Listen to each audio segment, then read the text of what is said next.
सुनो ना जी, फोन करना ऑफिस जाकर। हाँ करता हूँ, बाय। सिर्फ बाय? आप तो मुझसे प्यार करती ही नहीं है। अरे यार, तो सुबह सुबह नाटक मत करो, ऑफिस की बस छूट जाएगी। नाटक? वाह, ये नाटक है मेरे लिए। ठीक है जाइए, मत करिए प्यार। रिकी ने माथे पर हाथ मारा और वापस आकर गाल पर एक किस किया। खुश? अब जाओ। और बोलो ना, बस एक किस में हो क्या? बोलो ना कि मुझे प्यार करते हो। रितु, बोलो ना जी प्लीज। I love you. अब हिंदी में बोलो। अरे यार, ठीक है, प्यार करता हूँ बहुत ज्यादा, अब जाने दो मुझे प्लीज। जाओ। रितु खिलखिलाकर हंस पड़ी और उसे जाने दिया। शाम को रिकी घर आया तो थका हुआ था। सोफे पर पड़ते ही रितु सामने आ गई। कितने बजे निकले थे ऑफिस से? ट्रैफिक था क्या? खाना खाया दोपहर को? पानी पिया? मैंने फोन किया था 2 बार, उठाया क्यों नहीं? अरे रितु, सांस तो लो यार। जवाब दो पहले, खाया कि नहीं? हाँ खाया। क्या खाया? कुछ तो खाया, याद नहीं। याद नहीं मतलब? मैं यहाँ चिंता करती रहती हूँ और आपको याद भी नहीं है। कल से टिफिन लेकर जाओगे। रितु, कोई रितु वितु नहीं। और ये शर्ट देखो, ये पहन कर गए थे ऑफिस? इसमें से तो बदबू आती है। कल से मैं निकालूंगी कपड़े, तुम्हें कुछ आता ही नहीं। रात को सोने से पहले भी यही हाल था। सिर्फ एक कंबल ओढ़ रहे हो, ठंड लग जाएगी। रुको 2 लाती हूँ। और तकिया? अरे तकिया तो ठीक से रखा करो।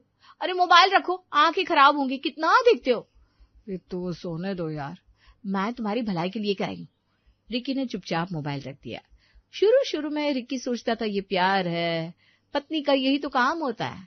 जब माँ से बताया तो उन्होंने भी यही कहा, बेटा देखना तू, पत्नी जब सर पर सवार हो तो समझ उससे प्यार करती है।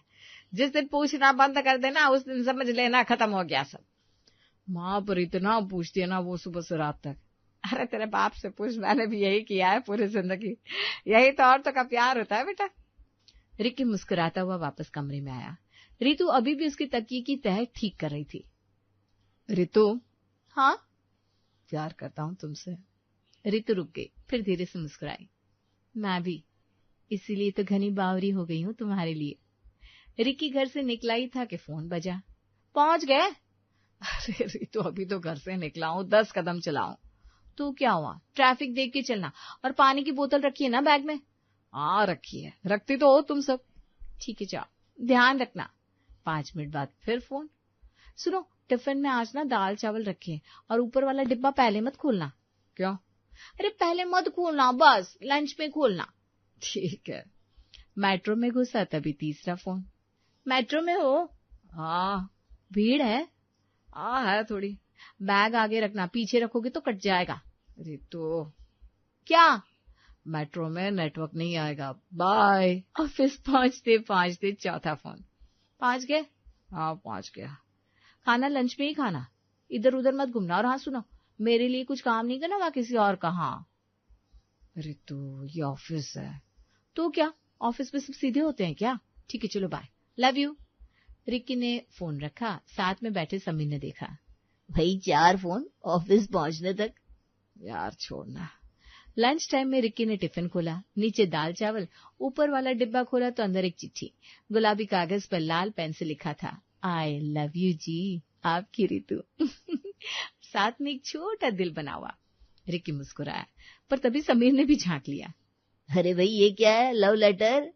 अबे देखो यार सब। देखते देखते पूरे कैबिन में बात फैल गई। भाई रिकी को बीवी ने टिफिन में लव लेटर भेजा है। हाय इतना प्यारा। यार तुम्हारी वाइफ तो बहुत क्यूट है। अरे यार बस करो। भाई नहीं, सच में भाव खाओ, हम तो तरस गए ऐसे प्यार को।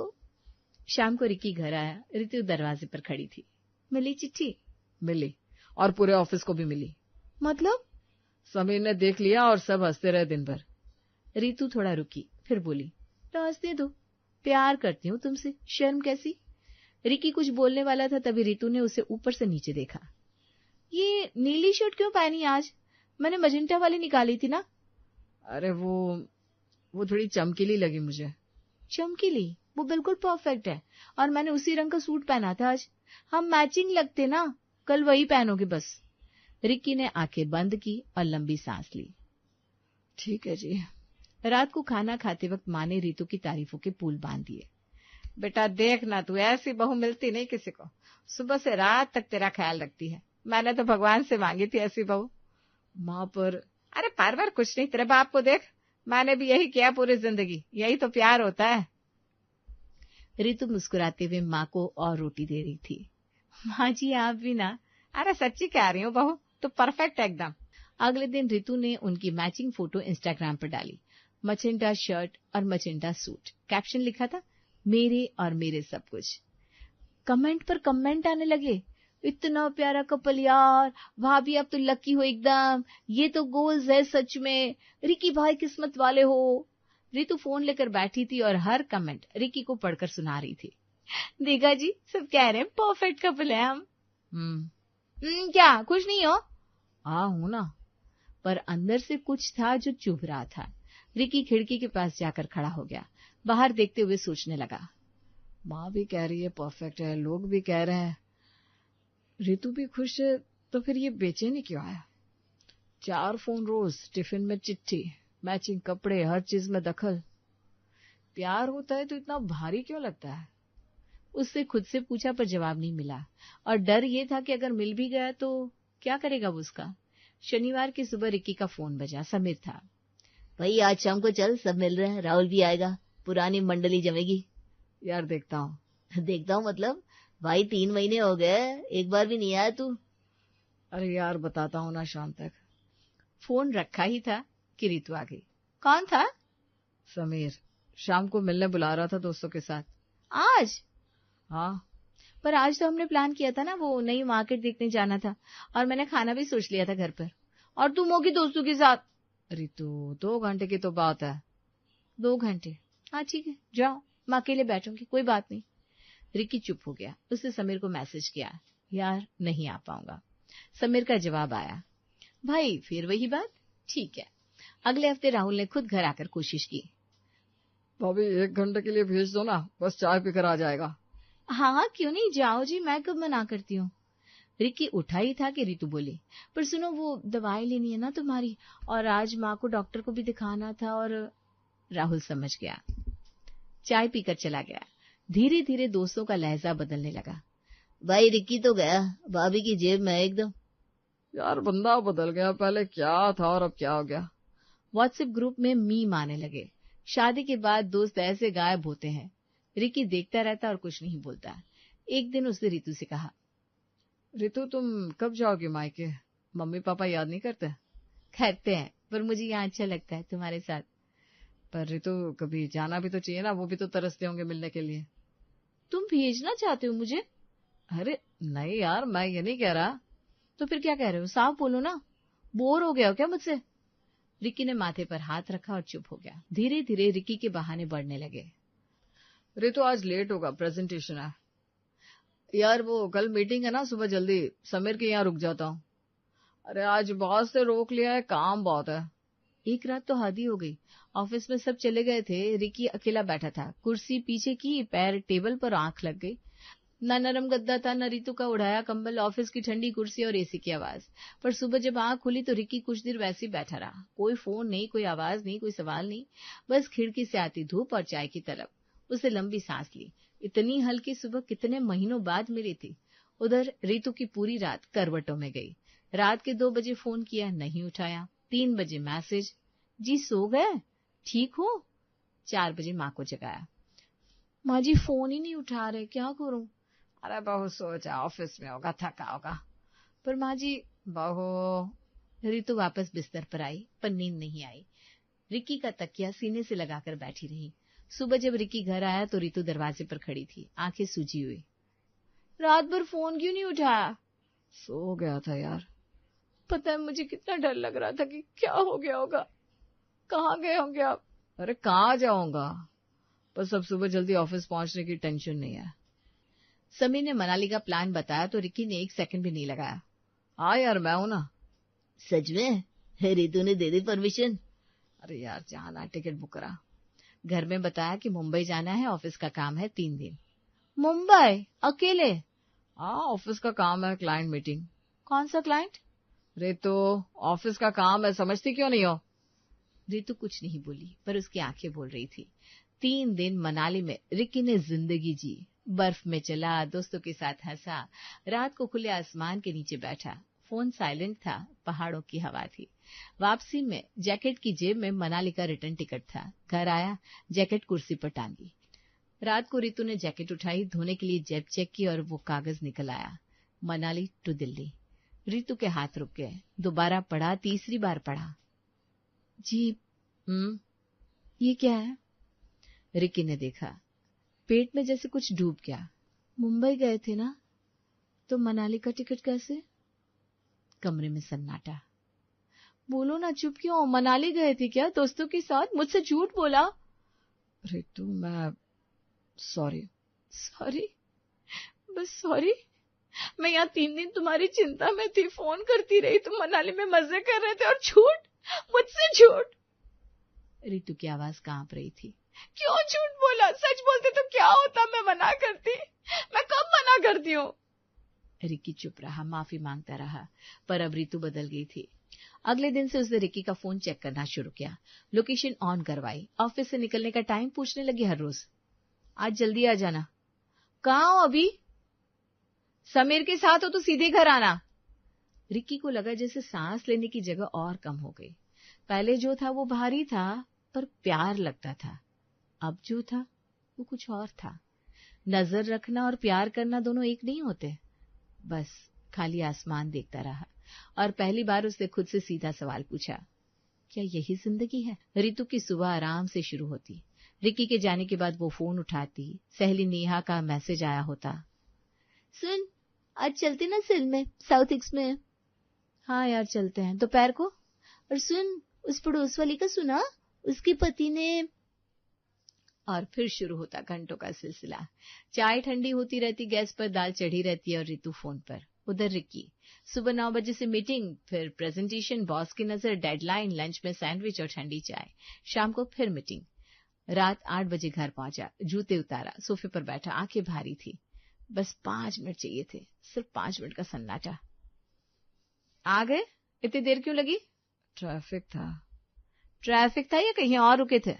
रितु, मैं पूछ रही हूँ, लोकेशन देख रही थी, आधे घंटे करोल बाग में थे। मेट्रो का रूट है वो। मेट्रो में आधा घंटा? रिकी ने आंखें बंद की, जवाब नहीं दिया।